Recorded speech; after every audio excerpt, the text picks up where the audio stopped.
Bismillahirrahmanirrahim. Assalamualaikum warahmatullahi wabarakatuh. Alhamdulillah, alhamdulillahi ala ihsanihi wa syukru lahu ala taufiqihi wa imtinanihi. Asyhadu an la ilaha illallah wahdahu la syarika lah wa asyhadu anna Muhammadan abduhu wa rasuluhu sallallahu alaihi wa ala alihi wa ashabihi wa man sara ala nahjihi wa istanna bi sunnatihi ila yaumil qiyamah. Qala Allah ta'ala ya ayyuhalladzina amanu taqullaha haqqa tuqatih wa la tamutunna illa wa antum muslimun. Ya ayyuhan nasu taqu rabbakumul ladzi khalaqakum min nafsin wahidah wa khalaqa minha zawjaha wa batha minhuma rijalan katsiran wa nisaa'a wattaqullaha alladzi tasaaluna bihi wal arham innallaha kana 'alaykum raqiba. Ya ayyuhalladzina amanu taqullaha wa qulu qawlan sadida yuslih lakum a'malakum wa yaghfir lakum dhunubakum wa man yuti'illaha wa rasulahu faqad faza fawzan 'azima. Amma ba'du fa in asdaqal hadithi kitabullah wa khairal huda huda Muhammadin sallallahu alaihi wasallam wa syarrul umuri muhdatsatuha fa inna kulla muhdatsatin fid din bid'ah wa kulla bid'atin dhalalah wa kulla dhalalatin finnar. Ma'asyiral ikhwah hadirin rahimakumullah jami'an, kita panjatkan puja dan puji syukur kehadirat Allah Subhanahu wa taala karena pada kesempatan malam hari ini kembali Allah memudahkan kita untuk melaksanakan sholat maghrib berjamaah, yang itu merupakan kewajiban bagi kita semuanya. Dan hari ini pula kita bisa melaksanakan dan bisa merasakan nikmat-nikmat Allah. Maka tidak ada kata yang pantas kecuali ucapan tahmid yang selalu kita sampaikan. Kemudian kita berharap semoga Allah Subhanahu wa taala memberikan kenikmatan kepada kita semua dan memberikan keistiqomahan dalam menjalankan ketaatan hingga akhir zaman. Amin ya rabbal alamin. Kemudian salawat beriring salam senantiasa kita haturkan kepada beliau Rasulullah Muhammad sallallahu alaihi wasallam, juga kepada keluarga beliau, para sahabatnya serta umatnya yang setia mengikuti beliau hingga akhir zaman. Hadirin yang dimuliakan oleh Allah, kita melanjutkan pembahasan rukun iman. Dan kita sudah membahas dua rukun, yaitu antu'minu billahi wa malaikatihi, beriman kepada Allah dan malaikat-malaikatnya. Kita sudah membahas panjang lebar tentang hal tersebut. Masuklah kepada rukun iman yang ketiga dan setelahnya, yaitu al-imanu bi kutubillahi ta'ala, beriman dengan kitab-kitab Allah Ta'ala. Kitab maknanya adalah yang tertulis. Jadi kalau kitab dari kalimat katabat, maknanya kitab yaitu sesuatu yang tertulis di situ. Wal muradu biha al-kutubul lati anzalaha Allah azza wa jalla ala rusulihi. Dan yang dimaksud kitab itu adalah apa yang Allah turunkan kepada para rasul. Li'annahu ma min rasulin illa anzalallahu alaihi kitaban.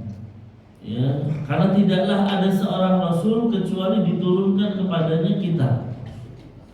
Meskipun tidak semua rasul kita ketahui kitabnya. Mungkin yang kita ketahui hanya beberapa saja. Dari mana kita mengatakan setiap rasul ada kitabnya? Yaitu di dalam surat Al-Baqarah 213. Allah mengatakan kanan nasu ummatan wahidah. Awalnya manusia itu satu umat, enggak berbeda-beda. Faba'atsallahu nabiyyina mubasysyirin wa mundhirin. Lalu setelah umat itu terpecah karena kesyirikan, Allah utus seorang nabi, Allah utus beberapa nabi untuk memberikan kabar gembira dan peringatan. Wa anzala ma'ahumul kitab. Dan Allah turunkan bagi setiap nabi itu adalah kitab. Berarti setiap rasul ada kitabnya. Nah, Allah juga mengatakan ya tentang Nabi Nuh dan Nabi Ibrahim dalam surat Al-Hadid ayat 26. Ya, Allah mengatakan wa ja'alna fi dzurriyyatihima an-nubuwwata wal kitab. Ya, dan Allah jadikan anak keturunan keduanya yaitu Nabi Nuh dan juga Nabi Ibrahim ya menjadi nabi dan bagi mereka ada kitab. Ya bagi mereka ada kitab. Ya berarti keturunan Nabi Nuh, keturunan Nabi Ibrahim, ya mereka menjadi nabi dan rasul dan dibekali untuk mereka kitab. Nah, namun yang perlu diketahui ikhlas sekalian, ya i'lam harus kita ketahui anna jami'al kutubus sabiqah mansukhah bil Qur'an. Bahwa semua kitab-kitab yang ada milik Rasul-Rasul sebelumnya semuanya dihapus dengan Al-Quran. Ya, terhapus dengan adanya Al-Quran. Ini ikhwan. Makanya kullul kitabi mansukhatun bil Qur'ani fala yu'malu biha syar'an. Maka setiap kitab-kitab yang ada sebelum Al-Quran, begitu Al-Quran muncul, ya, ini menghapus yang lainnya, menghapus kitab-kitab sebelumnya, maka tidak diamalkan di dalamnya kecuali yang tentunya sesuai dengan ajaran Al-Quran. Nah, maka hadirin yang dimuliakan oleh Allah Subhanahu wa taala, beriman dengan kitab-kitab mencakup 4 perkara yang perlu kita ketahui. Apa saja ikhwah? Yang pertama, konsekuensi atau ya, mengharuskan kita beriman kepada kitab. Yang pertama, an-nu'mina bi anna Allah ta'ala anzala 'ala rusuli kutuban. Hendaknya kita beriman bahwasanya Allah menurunkan kitab kepada para rasul. Kita imani ini. Wa annaha min indillah. Dan harus kita yakini bahwa kitab-kitab yang ada itu dari Allah. Mau Zabur, Taurat, Injil, apalagi Al-Quran. Ini harus kita imani bahwasanya ini datangnya dari Allah. Allah kirimkan kepada para rasul. Walakinna, akan tetapi di sini penunjukannya. Akan tetapi la nu'mina bi annal kutubal mawjuda fi aidi hadhihi al-ummah hiya al-kutub allati min indillah li'annaha muharrafatun wa mubtil. Tetapi yang harus kita yakini juga, kita tidak boleh beriman dengan kitab-kitab yang ada sekarang ini, yang ada di umat-umat baik itu Yahudi atau Nasara, adalah kitab yang turun dari Allah. Nah, ini yang perlu dipahami. Yang pertama, kita imani bahwa Allah menurunkan kitab kepada para rasul. Satu. Yang kedua, tapi kita tidak boleh mengimani bahwa kitab yang ada pada umat-umat sekarang selain Al-Quran itu adalah kitab yang Allah turunkan kepada para nabi. Kenapa demikian, ikhwan? Karena kitab-kitab yang ada sudah dirubah, ya, sudah ditulis dengan tangan-tangan mereka perubahannya. Nah, ini yang harus kita yakini. Jadi kalau kita meyakini Taurat itu diturunkan kepada Nabi Musa, betul. Ya, tetapi Taurat yang ada sekarang itu bukan Taurat yang diturunkan kepada Nabi Musa. Kenapa? Karena banyak sekali perubahan dan perubahan yang ditulis oleh mereka. Injil Allah turunkan kepada Nabi Isa, betul. Tetapi Injil yang ada sekarang bukanlah Injil yang Allah turunkan kepada Nabi Isa. Kenapa? Karena telah terjadi perubahan yang banyak. Nah, ini yang perlu dipahami. Ya. Kita yakini mereka kitab-kitab itu diturunkan kepada para rasul, tetapi yang ada sekarang bukanlah kitab yang Allah turunkan kepada para rasul. Ini yang pertama. Ya, makanya ya kalau kita lihat banyak sekali perubahan-perubahan yang terjadi misalnya pada Injil. Ya. Dalam sebuah kisah disebutkan ada orang udah hafal Injil di luar kepala. Tapi begitu diadakan perlombaan, ternyata orang ini kalah. Padahal dia tuh udah hafal, bingung dia, kenapa kok saya kalah? Ternyata yang dipakai bukan Injil yang dia hafal. Nah, ini menunjukkan apa? Bahwa terkadang berbeda versi sudah terjadi perubahan. Berbeda dengan Al-Quran, ikhlaskannya. Kalau Al-Quran jelas Allah Subhanahu wa taala udah menjamin keautentikannya. Allah mengatakan inna nahnu nazzalna dzikra wa inna lahu lahafidun. Kami yang menurunkan Al-Quran dan kami yang akan menjaganya. Maka sedikit saja ada perubahan, insya Allah akan viral. Oh, ini bukan bacaannya, ini ada perubahan di sini. Dan itu tidak terjadi pada kitab-kitab sebelumnya. Nah, makanya perbedaan kalau kita lihat di dalam kitab ulum di dalam pembahasan tentang Al-Quran gitu kan. Kalau kitab sebelumnya Allah tuh turunkan langsung sekalian. Ini keutamaan Al-Quran gitu. Kalau dulu kitab Taurat Allah turunkan langsung kepada Nabi Musa nih, satu bendel. Allah turunkan Injil kepada Nabi Isa sekalian. Tapi beda dengan Al-Quran, Allah turunkan bertahap. Terkadang ada kisah ini Allah turunkan ayat ini. Ada kisah Allah turunkan yang lain dan lain sebagainya. Demikian perbedaan antara Al-Quran dengan kitab-kitab sebelumnya. Kemudian ikhwah, kitab-kitab sebelumnya Allah berikan amanah kepada para pengikut Nabi untuk menjaganya. Nah, ini perbedaannya itu. Allah berikan amanah kepada pengikutnya Nabi Musa, jaga ini, jaga Taurat. Allah berikan amanah kepada pengikut Nabi Isa, jagalah Injil. Tapi mereka gak amanah. Yang ada akhirnya dirubah. Nah, ini makanya pernah terjadi perzinaan di masa Nabi antara orang Yahudi. Yahudi laki-laki dan Yahudi wanita. Akhirnya mereka datang ke Rasul, ya Rasul, hukum mereka. Rasul tanya, apakah ada di Taurat hukuman buat orang yang berzina? Dibacalah sama orang. Oh, hukumannya ringan. Silahkan didenda ini dan lain sebagainya. Orang baca Taurat tuh. Tapi ternyata ketika membaca dia tutupi ayat tentang rajam. Ini ayatnya ada di Taurat tapi ditutupi sama dia. Nah, di situ ada ulamanya orang Yahudi yang sudah masuk Islam, yaitu Abdullah bin Salam.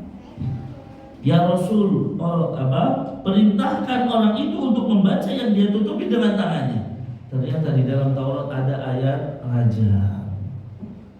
Maka Rasul perintahkan dua Yahudi tadi untuk dirajam. Nah, ini padahal dia baca ada, tetap aja dirubah. Mau dia tutupin. Inilah kalau kita bicara kebusukan orang-orang Yahudi. Orang-orang Yahudi itu dengan mudahnya untuk ingin merubah ayat-ayat yang ada di dalam Taurat. Mereka tegas. Kenapa kok ada yang sudah sering saya sampaikan? Kenapa mereka itu eksodus dan pindah ke negeri Yasrib, ke negeri Madinah? Alasannya apa? Tertulis di Taurat, Nabi yang terakhir itu muncul di negeri yang banyak pohon kormanya. Apa itu? Negeri Yasrib. Nama lain kota Madinah. Banyak, akhirnya mereka menunggu. Tapi begitu yang muncul adalah Rasulullah Muhammad, mereka ditagih, bukankah kalian menunggu Nabi terakhir? Mereka jawabannya, bukan Nabi ini yang kami tunggu. Selalu mereka akan berubah. Selalu mereka akan terjadi perkataan baru dari perkataan lama. Inilah yang terjadi pada orang-orang Yahudi. Makanya Abdullah bin Salam, seorang sahabat Nabi yang berasal dari Yahudi, ketika beliau belum masuk Islam, atau orang Yahudi gak tahu kalau dia masuk Islam, ketika Rasul nanya, bagaimana pendapat kalian tentang Abdullah bin Salam? Orang Yahudi mengatakan dia adalah orang terbaik kami, anaknya orang yang terbaik, dan memuji-muji keadaan Abdullah bin Salam. Tapi begitu beliau muncul, sesungguhnya saya sudah masuk Islam, dia mengucapkan syahadat. Detik itu pula orang-orang Yahudi mengatakan dia adalah orang terburuk kami, anaknya orang terburuk. Bayangkan, ini masih dalam kondisi satu waktu, apalagi dalam waktu-waktu yang lama. Ya, makanya hadirin yang dimuliakan oleh Allah Subhanahu wa taala, dalam beriman kepada kitab, kita imani bahwa setiap rasul Allah bekali kita. Tapi kitab-kitab yang ada sekarang selain Al-Qur'an itu sudah dirubah. Ini yang harus kita yakini. Ya, jadi jangan meyakini bahwa Taurat yang ada pada orang Yahudi sekarang adalah Taurat yang Allah berikan kepada Nabi Musa. Jangan kita percayai bahwa Injil yang ada di orang-orang Nasara sekarang adalah Injil yang Allah turunkan kepada Nabi Isa. Kenapa? Udah dirubah. Terjadi perubahan besar. Baik, ini yang pertama. Konsekuensi yang kedua dari beriman kepada kitab Allah, an-nu'mina bi sihhati ma fiha min ahbarin ka ahbaril Qur'an wa ahbarin ma lam yubaddal aw yuharraf min al-kutub as-sabiqah. Kita beriman dengan kebenaran berita-berita yang dibawa oleh Al-Quran terutama. Jadi setiap Al-Quran membawa satu kabar, maka kita yakini bahwa kabar tersebut benar. Termasuk juga dengan kitab-kitab sebelumnya yang belum berubah. Kalau ada kabar yang belum dirubah oleh mereka, kita imani. Ya, tetapi kan kesulitan untuk mengetahui apakah kabar yang ada di Injil ini benar, karena kita nggak tahu ini sudah terjadi perubahan atau tidak. Berbeda dengan Al-Quran, maka hadirin yang dimuliakan oleh Allah, setiap ada kabar di dalam Al-Quran kita yakini hakun ini 100% benar. Ya, meskipun apa? Meskipun mungkin secara akal nggak mungkin, kan gitu. Ketika misalnya Allah mengabarkan bahwa di sana ada pemuda-pemuda yang tidur di dalam goa selama 309 tahun. Kabar ini ada di dalam kisah di dalam surat Al-Kahfi. Maka kita yakini bahwa kabar itu benar. Loh Ustaz, masa bisa orang tidur 309 tahun? Nah ini ada di dalam Al-Quran. Ya, maka kita yakini bahwa itu benar. Dan lain sebagainya. Jadi setiap ada kabar yang disampaikan oleh Al-Quran, kita yakini kebenaran kabar tersebut. Jangan kita ragukan. Ya, karena meragukan Al-Quran ini berbahaya. Bisa sampai pada taraf apa? Orang itu keluar dari Islam. Na'udzubillah, subhanallah. Nah, jadi yang dimuliakan oleh Allah Subhanahu wa taala, setiap yang Allah sampaikan itu pasti hak. Ya pasti benar. Kemudian yang ketiga, an-nu'mina bima fiha min ahkamin idza lam tukhalif syari'atana 'alal qaul bi anna syar'a man qablana syar'un. Artinya apa? Kita juga mengimani dengan hukum-hukum yang ada di dalam kitab-kitab baik Al-Quran atau kitab sebelumnya, selama hukum tersebut tidak menyelisihi syariat kita. Jadi kalau misalnya di dalam Taurat ada syariat puasa misalnya, ternyata ini tidak menyelisihi syariat kita, ya sudah. Ya, makanya ketika Nabi Shallallahu Alaihi Wasallam datang ke kota Madinah, kok lihat orang-orang Yahudi pada puasa, ya Rasul nanya, kenapa kalian puasa? Ya di hari Asyura.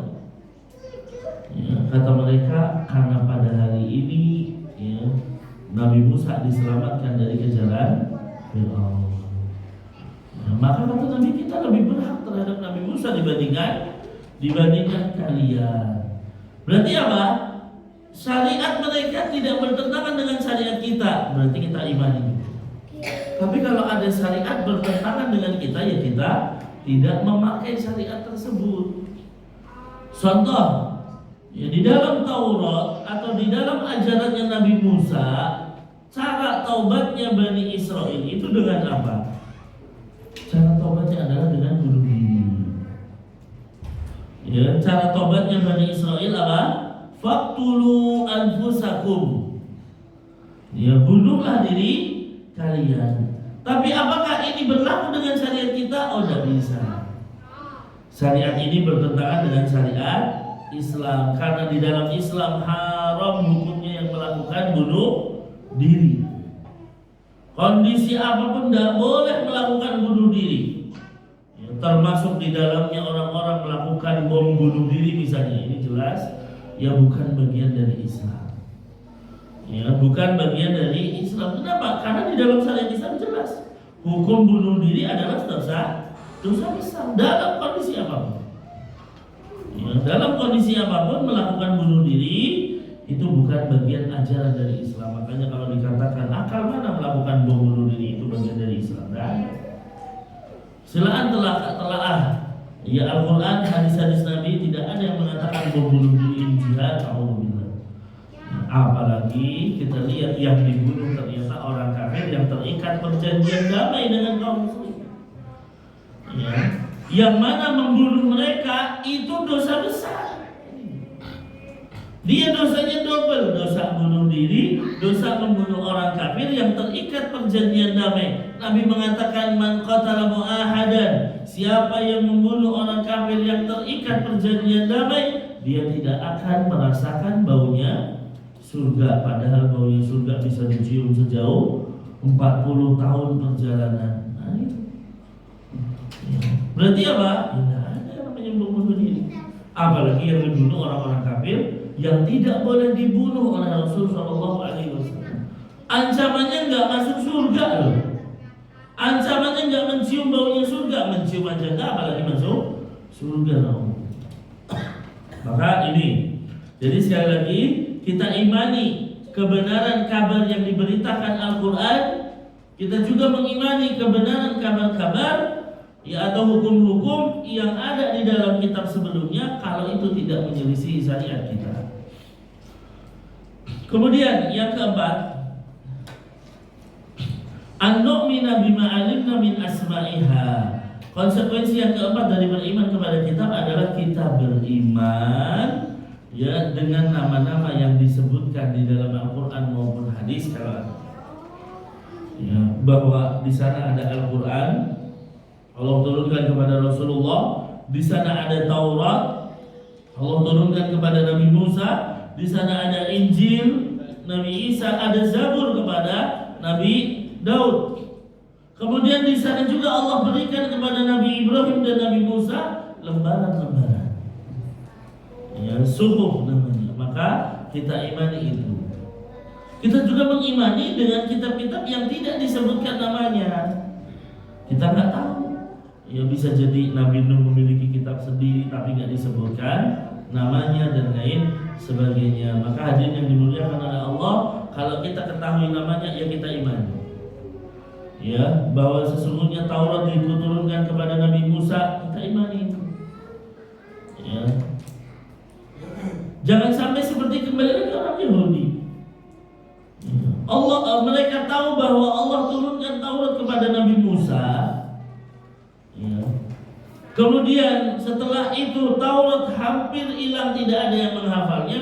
Muncul seorang nabi yang lain, ya, yaitu Uzair. Karena Uzair disebut nabi, sebagian mengatakan orang soleh. Ternyata Uzair ini hafal Taurat. Nah, inilah jeleknya orang Yahudi terhadap Nabi Musa.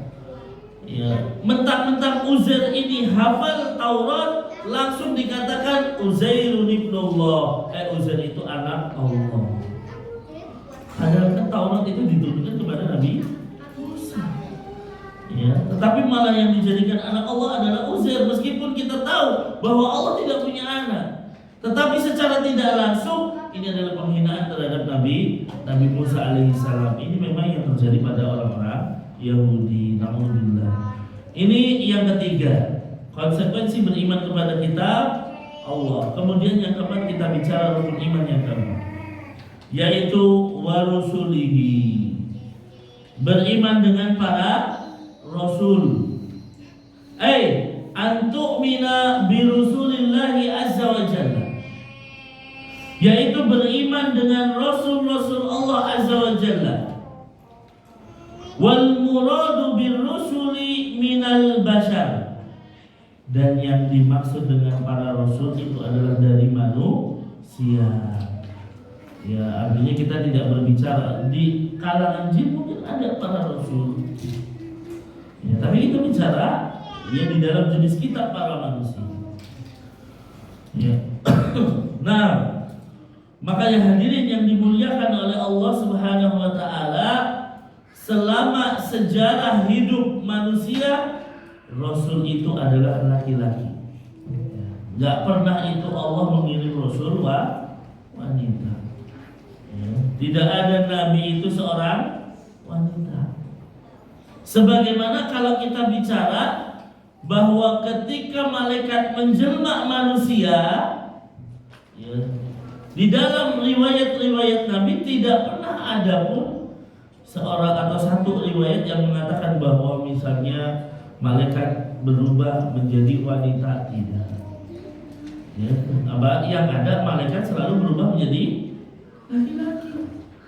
Bahkan Jibril ketika menemui Maryam sekalipun, ya, dikatakan kan Jibril ingin memberi kabar kepada Maryam, datanglah Jibril dalam rupa manusia.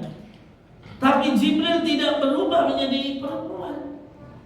Padahal yang ditemui siapa? Maryam. Makanya ya, cirinya apa? Maryam ketakutan ketika Jibril datang. Ya. Dan dia menasehati Jibril, pergi kamu. Ya. Saya ini adalah wanita yang terjaga. Maryam ketakutan sampai mundur-mundur. Baru Jibril ngasih tahu, ini Rasul Rabbi, ini Rasul Rabbi. Saya ini adalah utusan Tuhanmu. Bayangkan ketemu Maryam aja tetap jadi laki-laki.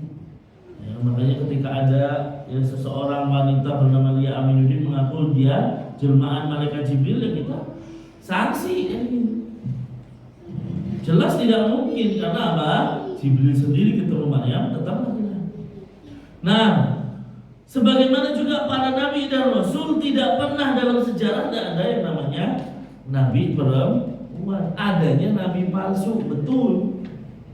Di masa-masa Rasulullah ya, atau Rasulullah baru meninggal, banyak orang ngaku nabi.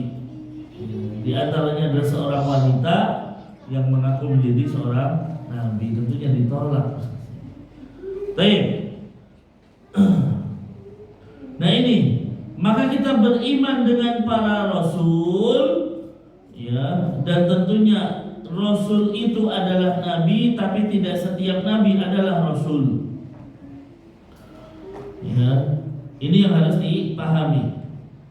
Jadi tidak setiap nabi itu rasul, tapi setiap rasul pasti nabi. Kenapa ikhwah sekalian? Ya, banyak yang mengartikan nabi itu adalah seseorang yang diberi wahyu tapi tidak diperintahkan untuk membuat syariat baru. Dia itu meneruskan syariat sebelumnya. Inilah para nabi. Berbeda dengan rasul, ya, man ukhiya bi syar'in wa umira bi tablighihi. Kalau rasul itu diberi wahyu tapi diperintahkan untuk menyampaikan dan mengajarkan syariat yang baru. Nah, kemudian yang harus kita pahami bahwa setiap nabi yang disebutkan di dalam Al-Quran namanya itu adalah seorang rasul, kecuali Nabi Adam. Ya, kecuali Nabi apa? Adam. Nabi Adam seorang nabi, bukan seorang rasul. Ya. Kenapa demikian ikhwah? Karena tidaklah diutus seorang rasul kecuali di situ terjadi kesyirikan. Pertama kali Allah utus ada rasul, yaitu ketika terjadi kesyirikan. Siapa rasul pertama? Nabi Nuh. Nabi Nuh itu diutus ketika orang-orang mulai menyembah berhala. Padahal dari zaman Nabi Adam sampai Nabi Nuh 10 tahun, 10 kurun tidak ada kesyirikan sama sekali. Kana nasu ummatan wahidah. Semua manusia itu mentauhidkan Allah. Tibalah ketika kesyirikan muncul, Allah utus Nabiullah Nuh alaihissalam. Ya, makanya para rasul ini diutus ya, karena biasanya di situ terjadilah ya kesyirikan. Ya. Makanya kalau kita lihat Nabi itu diutus, awalnya seorang Rasulullah diutus menjadi Nabi duluan, kemudian baru Rasul. Gimana? Yaitu ketika Nabi turun ayat Al-Alaq 1-5, beliau diangkat menjadi seorang Nabi. Ya, beliau diangkat menjadi seorang Nabi. Belum diangkat menjadi Rasul. Makanya Nabi tidak berdakwah kepada yang lain. Baru setelah turun surat apa? Al-Mudassir, beliau diangkat menjadi Rasul saat itu. Ya, karena kalimatnya apa? Ya ayyuhal mudaththir, wahai orang yang berselimut, qum fa'anzir. Bangkitlah, kemudian berilah peringatan kepada yang lain. Nah, di sini. Ya, mulailah Nabi diangkat menjadi seorang Rasul. Nah, ini yang perlu kita pahami. Jadi 25 Nabi yang disebutkan namanya di dalam Al-Quran itu adalah Nabi dan Rasul, kecuali Nabi Adam. Meskipun di dalam Al-Quran disebutkan Nabi, tapi tidak disebutkan namanya. Contohnya siapa Pak? Khidir. Ya. Ini kan disebutkan di dalam kisah ya pertemuan Nabi Musa dengannya, tapi tidak disebutkan namanya. Makanya tidak langsung dalam kategori 25 Nabi. Kemudian ada nabi yang lain juga, namanya Yusa kan itu. Tapi tidak disebutkan namanya. Padahal ada kisahnya, ada. Di mana, Pak? Ya, ketika Nabi Musa berjalan berdua dengan seseorang pemuda, itulah Nabi Yusa kan. Nabi yang meneruskan ajarannya Nabi Musa alaihissalam. Ya, tapi tidak disebutkan namanya, maka tidak masuk dalam 25 nabi. Ya, yang kita tahu kan 25 nabi doang, apalagi ada nyanyiannya kan biasa gitu. Padahal jumlah nabi dan rasul apa? Banyak. Dalam sebuah riwayat yang sahih, ya, Nabi SAW menyebutkan bilangannya. Ya, sesungguhnya jumlah nabi itu 124.000. Ya, wa minhum, ya, di antaranya 315 rasul. Berarti kan jumlah yang sangat banyak itu. Ya, berapa jumlah nabi? 124.000 nabi. Dari 124.000 yang menjadi rasul berapa? 315. Ya. Nah, ini satu hadis yang memang terjadi perselisihan kesahihan hadis tersebut. Ya. Intinya bahwa jumlah nabi itu adalah banyak. Ya, kita dulu kalau kecil dari SD terkadang diberikan sebuah pengetahuan bahwa jumlahnya terbatas. Oh, Nabi cuma 25 misalnya. Ya, kita tahu oh, Nabi cuma 25. Malaikat dulu yang kita tahu ada 10 doang, padahal jumlah malaikat banyak. Nabi mengatakan apa? Atau tisama wa huqalaha anta itta kan gitu. Langit itu bergetar, langit itu mengeluarkan suara keberatan muatan. Ya, karena memang langit itu berat, keberatan muatan. Kenapa? Setiap ukuran 4 jari di langit ada malaikat meletakkan keningnya sedang bersujud kepada Allah. Ini setiap ukuran berapa? 4 jari di langit. Ada malaikat sujud, ada malaikat ruku, semua. Berarti kan langit yang begitu luas, jumlah malaikat setiap ukuran 4 jari. Kan berarti banyak sekali jumlahnya. Makanya wa ma ya'lamu junuda rabbika illa huwa. Tidak ada yang mengetahui tentaranya Allah dari para malaikat kecuali Allah Subhanahu wa taala. Nah, ya, itu ikhwas sekalian. Ketika ada pertanyaan, kenapa Nabi Adam tidak diangkat menjadi rasul? Li'anna an-nasa fi dzalikal waqti kanu ummatan wahidah. Nabi Adam tidak diangkat menjadi rasul karena pada saat itu semua satu. Semuanya mengakui Allah sebagai Tuhannya. Gak ada yang melakukan menyekutukan Allah Subhanahu wa taala. Makanya kalau kita lihat dosa dari zaman Nabi Adam sampai Nabi Nuh itu nggak ada kesyirikan sama sekali. Dosa besar yang lain ada. Ya, apa dosa yang lain contohnya, Pak? Ya, hasad. Adakah hasad di zaman Nabi, di antara Nabi Adam dan Nabi Nuh? Ada. Hasadnya siapa, Pak? Qabil kepada Habil. Sama dosa pembunuhan, ada pembunuhan Qabil terhadap Habil. Makanya kalau dosa besar sudah ada, tapi belum ada yang namanya syirik. Makanya tidak diutus seorang rasul. Dan kita tidak tahu dari zaman Nabi Adam sampai Nabi Nuh berapa nabi yang udah Allah utus ya untuk menjadi seorang nabi. Kita tidak disebutkan.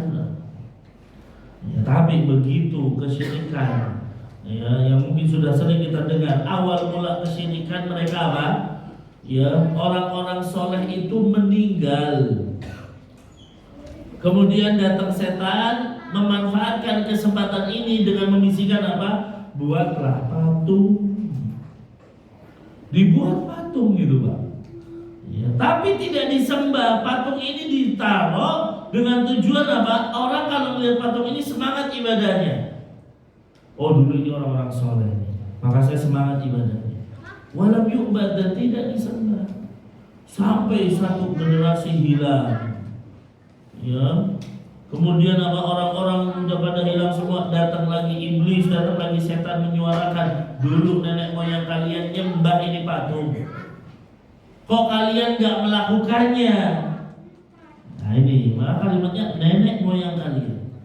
Ya, kalau ada orang, kenapa kalian melakukan ini? Oh, memang udah dari dulu nenek moyang kita lakuin ini. Ya, maka akhirnya apa? Terjadilah penyembahan kepada berhala-berhala tersebut. Ya, kenapa? Karena berlebihan terhadap orang soleh. Ya, sampai pada tingkat harus membuat sebuah patung misalnya. Inilah larangan. Kenapa Islam melarang pembuatan patung, melarang pembuatan lukisan makhluk bernyawa dan lain sebagainya. Ya, di samping khawatir ini jangan disembah. Ya, khawatir ini akan menjadi sebuah penyembahan. Yang lain apa? Ya, tidak akan masuk ke dalam rumah kita kalau di dalam rumah kita ada patung. Malaikat tidak akan masuk rumah kita kalau apa? Di dalam rumah kita ada ya, makhluk yang apa? Gambar makhluk bernyawa. Di samping itu juga para pelukis, para pembuat patung nanti di hari kiamat diberikan tantangan oleh Allah. Ahyu ma khalaqtum, hidupkan yang telah kalian ciptakan. Apakah mereka mampu? Ya tak bisa. Ya, tidak ada kemampuan bagi mereka untuk menghidupkan itu semua. Nah ini ikhlas sekalian, maka bahayanya. Ya bahayanya ada gambar makhluk bernyawa di rumah kita, maksudnya terpajang di tembok misalnya. Adanya patung-patung mungkin terpapang di lemari-lemari kita, ini malaikat gak akan masuk. Kalau malaikat gak masuk berarti yang masuk siapa, Pak? Yang masuk siapa? Setan. Ya, kalau setan sudah masuk, nah ini bahayanya. Ya, kan kita tahu bahwa yang diinginkan setan kalau bisa Pak, manusia itu cerai.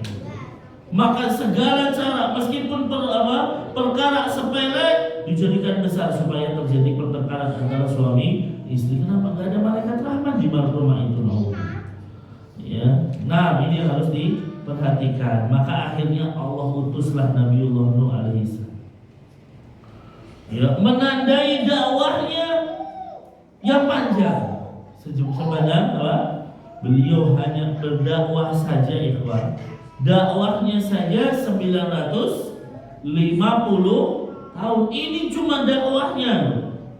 Belum sebelum beliau diangkat menjadi rasul, dan juga belum bagaimana kejadian setelah banjir. Ini berarti umurnya Nabi Nuh ini lebih dari 1000 tahun ya. Ya, tetapi kita lihat ya, dengan dakwah 950 tahun yang mengikuti perahunya Nabi Nuh cuma ya, apakah banyak? Ya sekitar 80-an orang toh. Ya, tidak banyak. Ya, yang mentauhidkan Allah dari sekian tahun hanya itu. Ya. Hadirin yang dimuliakan oleh Allah Subhanahu wa taala, ya, oleh karena itu kenapa Nabi Adam tidak diangkat menjadi seorang rasul? Karena semua manusia dalam kondisi mentauhidkan Allah Subhanahu wa taala. Ya, nah, sedangkan para nabi apa faedahnya diutus? Ya, tentunya apa? Tadhkirun nas bisyari'atil lati nasuha. Salah satu fungsinya adalah mengingatkan manusia dengan syariat-syariat yang mungkin sudah dilupakan. Ya, mengingatkan kembali manusia agar beribadah kepada Allah. Ya, tidak lagi melakukan kemaksiatan-kemaksiatan, tapi tidak ada kesyirikan di sini. Nah, ya makanya dalam satu hadis, meskipun hadis ini dikatakan lemah, ya ada kalimat ulama ummati ka'anbiya'i Bani Israel. Ulamanya umatku itu seperti nabi-nabi Bani Israel. Kenapa? Ya tazkir. Ya fungsinya para ulama itu mengingatkan manusia yang mungkin sudah lupa dengan syariat. Ya, karena kan orang itu nggak mungkin lurus aja. Kalau nggak ada nabi, bisa jadi orang itu melenceng-lenceng. Allah utus para nabi. Nah, kemudian wa awwalur rusuli Nuhun alaihi salam wa akhiruhum Muhammad sallallahu alaihi wasallam.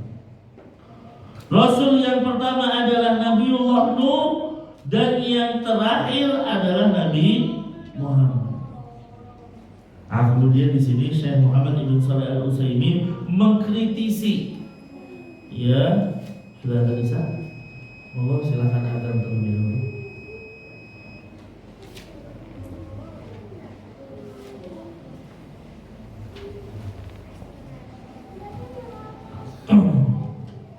Alhamdulillah wassalatu wassalamu ala Rasulillah amma ba'du. Kita lanjutkan sedikit pembahasan tentang iman kepada para rasul. Jadi kata beliau wa awwalur rusuli Nuhun alaihi salam wa akhiruhum Muhammad, bahwa rasul yang pertama itu adalah Nuh dan yang terakhir adalah Rasulullah Muhammad. Dan ini sudah menjadi kesepakatan para ulama. Ya. Di antaranya dalil yang menunjukkan bahwa Rasul yang pertama adalah Nabi Nuh. Ya, ketika orang-orang nanti di padang mahsyar, ya, semuanya berdiri, kemudian sampai akhirnya mereka meminta penghakiman, meminta syafaatul uzma, syafaat yang besar. Mereka datang kepada Nabi Adam, ditolak. Kemudian yang kedua mereka datang kepada Nabi Nuh alaihissalam. Apa ucapan mereka?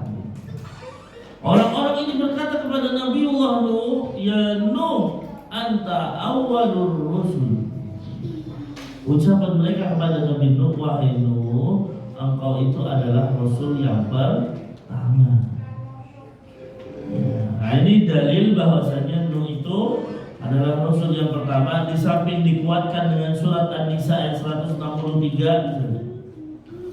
Ya Allah mengatakan dalam surat An-Nisa, inna auhayna ilaika, kami wahyukan kepada engkau wahai Muhammad, kama auhayna ila Nuh wa nabiyyina min ba'di, sebagaimana kami wahyukan kepada Nabi Nuh dan nabi-nabi setelahnya. Ini yang nah, beliau mengkritisi penyebutan Idris terlebih dahulu, sehingga ada yang berpendapat bahwa Rasul yang pertama adalah Nabi Idris, dan ini sebuah kekeliruan. Ya, makanya sebenarnya kalau kita bicara Nabi, padahal kan ya semua Nabi dari 25 Nabi kecuali Nabi Adam Rasul. Ya, maka yang disebutkan harusnya Nabi Nuh dulu, baru Idris. Ya, karena Idris adalah, ya sebagian mengatakan nabi-nabi dari Bani Israel. Nah, ya, maka Idris itu datang setelah Nabi Nuh, ya, bukan sebelum Nabi Nuh. Kemudian Nabi atau Rasul yang terakhir adalah Nabi Muhammad sallallahu alaihi wasallam. Ya, dan ini sudah menjadi kesepakatan dengan dalil dari beliau sendiri. Ya, saya ini adalah nabi penutup, la nabiyya ba'di kata beliau. Tidak akan ada lagi nabi setelahku. Ini ucapan Rasul. Makanya kalau ada orang ngaku nabi setelah Rasulullah, ketahuilah dia itu pasti berdusta. Dia pasti berdusta. Dan kedustaan ini sudah peringatkan oleh Nabi Sallallahu Alaihi Wasallam. Ya, dalam sebuah hadis beliau mengatakan tidak akan terjadi kiamat kecuali dibangkitkan dajjal pendusta yang mereka mengaku dirinya sebagai nabi. Makanya muncullah. Bahkan sebelum Rasul meninggal sudah muncul nabi palsu. Siapa Pak? Musailamah Al-Kadzdzab. Ini kan muncul di negeri Yamamah sebelum Rasulullah meninggal, di akhir-akhir masa Rasul. Ya, mereka atau Musailamah muncul di negeri Yamamah yang sekarang itu negeri Riyadh namanya. Ya, di kerajaan Saudi Arabia. Akhirnya Pak, diperangilah oleh Abu Bakar As-Siddiq. Makanya tantangan terberat Abu Bakar As-Siddiq adalah munculnya Nabi palsu Musailamah Al-Kadzdzab dengan pengikut yang banyak. Ya, yang kedua tantangannya banyaknya orang yang nggak mau bayar zakat. Dua-duanya ini diperangi oleh Abu Bakar As-Siddiq. Ya, diperangi oleh Abu Bakar As-Siddiq. Nah, maka hadirin yang dimuliakan oleh Allah Subhanahu Wa Taala, ya apa yang disampaikan Rasul yang kejadian, ya, bahwa memang banyak orang-orang yang mengaku sebagai nabi. Ya, kalau kita lihat misalnya ajaran Ahmadiyah dengan Nabi Mirza Ghulam Ahmad ini pun muncul. Ini kalau sekelas internasional, kelas Indonesia banyak aku nabi. Ya, sekelas Lia, Edan dan lain sebagainya. Kemudian ada video 2000-an atau 2020-an itu, atau sebelum pandemi tentunya, ada nabi namanya Ahmad, Musaddiq dan lain sebagainya. Ya. Orang biasanya malamnya ngimpi, ada cahaya datang kemudian ngasih tahu ini, paginya ngaku nabi. Ini banyak. Ya. Banyak, padahal yang datang itu bukan Allah wala Rasulullah, tetapi apa setan. Nah ini, maka ikhwas sekalian, hati-hati ya dengan keberadaan nabi-nabi palsu setelah Rasul Shallallahu Alaihi Wasallam, karena sudah jelas nabi itu adalah penutup para nabi, Rasulullah adalah penutup para nabi. Kemudian ikhlas sekalian yang perlu kita ketahui, wa rusulu alaihi wassalatu wassalam hum ahla tabaqatil basar. Para rasul atau nabi dan rasul adalah tingkatan tertinggi dari manusia. Jadi kalau ditanya siapa manusia paling mulia di muka bumi ini, ya nabi dan rasul. Ini harus menjadi pegangan kita, harus menjadi yang kita yakini. Karena nanti di sana ada kelompok-kelompok sesat misalnya menganggap bahwa orang atau kelompok paling tinggi dari manusia itu para wali, yang melebihi para nabi. Karena kalau para wali tingkatannya bisa menyatu dengan Allah, naudzubillah. Apa dalilnya? Nah ini biasanya menjadikan dalil Nabi Khidir. Orang-orang yang menganggap wali lebih tinggi, Khidir itu tingkatannya bukan nabi gitu, tapi wali. Makanya bisa menyelisihi ajarannya Nabi Musa. Khidir dianggap menyelisihi ajarannya Nabi Musa. Loh kok memang bisa? Kenapa kok menyelisihi? Hadirin yang dimuliakan oleh Allah, nabi-nabi dan para rasul sebelum Rasulullah itu diutus hanya kepada kaumnya khusus. Jadi bisa jadi selain kaumnya tidak mengikuti ajaran Nabi Musa. Demikian pula dengan Nabi Khidir. Nabi Khidir punya syariat tersendiri, Nabi Musa punya syariat sendiri. Begitu Rasulullah diutus, keistimewaannya Nabi apa? Bu'istu ilan nasi kafah. Ya, kalau aku diutus untuk seluruh umat manusia. Ini hanya khusus kepada Rasulullah Muhammad SAW. Makanya ikhlas kalian, kenapa kok ada perbedaan syariat antara Khidir dan Nabi Musa? Karena mereka masing-masing Rasul. Ya, Nabi Musa itu hanya diutus kepada Bani Israel. Ya, Nabi Khidir mungkin tidak masuk dalam kategori Bani Israel dan lain sebagainya. Bukan mengatakan bahwa Nabi Khidir itu adalah seorang wali.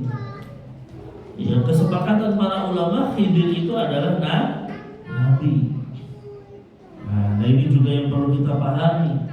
Banyak orang masih menganggap Khidir itu masih hidup. Nah, kalau sudah masih hidup, nanti banyak sekali khurafat. Ya, ada orang, ya ulama misalnya tiba-tiba di alas roban ketemu seseorang. Ya, dia pelukan, ciuman, begitu sudah jauh, siapa Pak Yai? Itu Khidir, Masya Allah. Ini banyak seperti ini. Ya, padahal jelas kalaupun Khidir masih hidup, seharusnya dia menemui Rasulullah. Tidak ada satu riwayat pun Khidir mendatangi Rasulullah. Ya, maka tentunya beliau sudah meninggal. Ini keyakinan yang benar tentang Nabi Khidir. Apalagi kita lihat ketika Rasul diutus, kalaupun Nabi Khidir masih hidup, dia jadi umatnya Nabi Muhammad. Padahal umatnya Nabi Muhammad mengatakan apa? Nabi mengatakan umurnya umatku hanya sekitar 60 sampai 70 tahun, sedikit yang melebihi itu. Ya. Nah, ini ikhlas kalian. Maka jangan terpengaruh dengan khurafat, tahayul orang-orang yang mengatakan oh Khidir masih hidup. Sehingga apa? Terkadang ini membuat kesyirikan baru. Ketika orang itu terombang-ambing di lautan. Dulu orang-orang musyrik kalau terombang-ambing di lautan, ikhlas doanya sama Allah. Ya Allah selamatkan kami, ya Allah selamatkan kami. Ya, begitu udah selamat ke daratan, mereka syirik lagi. Ini orang musyrik zaman dulu kan gitu, Pak. Tapi sekarang begitu misalnya terombang-ambing di lautan, siapa yang dipanggil? Ya, Khidir. Ya Khidir, ya selamatkan kami wahai Khidir. Na'udzubillah subhanahu. Ini jelas sebuah kesyirikan yang nyata. Maka hadirin yang dimuliakan oleh Allah Subhanahu wa taala, ya, para rasul itu tingkatan tertinggi dari manusia, ini harus kita yakini. Ya, kalau ditanya siapa manusia yang paling mulia dari Nabi Adam sampai akhir, ya para nabi dan rasul tingkatan. Ya, baru setelah itu apa? Ya, yang lain. Allah sebutkan tingkatan ini di dalam surat An-Nisa ayat 69, wa may yuti'illaha war rasula fa ulaika ma'al ladzina an'ama Allahu 'alaihim minan nabiyyin wasiddiqin wasyuhada wassalihin. Siapa yang taat kepada Allah dan Rasulnya, mereka akan bersama dengan orang-orang yang diberi nikmat oleh Allah dari para nabi. Tingkatan pertama dari para nabi, orang-orang yang jujur, orang-orang yang mati syahid, dan orang-orang soleh. Ini tingkatan afdhaliyatul bashar. Ya, keutamaan atau seutama-utamanya manusia. Maka kita yakini yang paling utama adalah para nabi dan rasul. Kemudian ikhwas sekalian, ya, dan di antara para rasul yang paling afdal adalah 5, yaitu ulul azmi. Jadi, ya kalau kita lihat manusia itu memang bertingkat-tingkat. Paling utama para nabi dan rasul. Dan di antara para nabi pun ada tingkatannya. Yang paling utama di antara para nabi dan rasul, ya udah itu 5, ulul azmi. Ya, ulul azmi, Nabi Ibrahim, Nabi Nuh, Nabi Musa, Nabi Isa, dan Rasulullah Muhammad sallallahu alaihi wasallam. 5 nabi ini yang memang memiliki ujian yang paling berat dibandingkan yang lain. Ya, kelima nabi ini menjadi contoh bagaimana kesabaran mereka. Ya, kalau kita lihat ulul azmi kisahnya, maka kita akan lihat bagaimana sabarnya mereka. Kesabaran Nabi Ibrahim menghadapi ayahnya, menghadapi kaumnya, bahkan sampai dibakar dan lain sebagainya. Kesabaran Nabi Musa menghadapi Fir'aun. Setelah itu Fir'aun selesai menghadapi Bani Israel, sabar. Ya. Kesabaran Nabi Nuh 950 tahun berdakwah, kesabaran Nabi Isa, ya, dan kesabaran Rasulullah Sallallahu Alaihi Wasallam. Makanya mereka itu disebut sebagai ulul azmi. Itulah ya sekilas atau terkait iman kepada para nabi dan rasul, bahwa mereka adalah tingkatan tertinggi dari manusia. Ini rukun iman yang keempat. Insya Allah kita akan masuk rukun iman yang kelima dan keenam, yaitu iman kepada hari akhir dan iman kepada takdir baik dan buruk di kesempatan yang akan datang. Insya Allah ini saja yang bisa kita sampaikan di kesempatan hari ini. Kebenaran mutlak dari Allah Subhanahu Wa Taala, sedangkan kekeliruan murni karena lemahnya ilmu yang kami miliki mohon dibukakan pintu maaf yang sebesar-besarnya. Allahumma alimna ma yanfa'una wanfa'na bima 'allamtana wa zidna ilman ya rabbal alamin. Kita akhiri kajian kita dengan doa kafaratul majlis. Subhanakallahumma wa bihamdika asyhadu an la ilaha illa anta astaghfiruka wa atubu ilaik.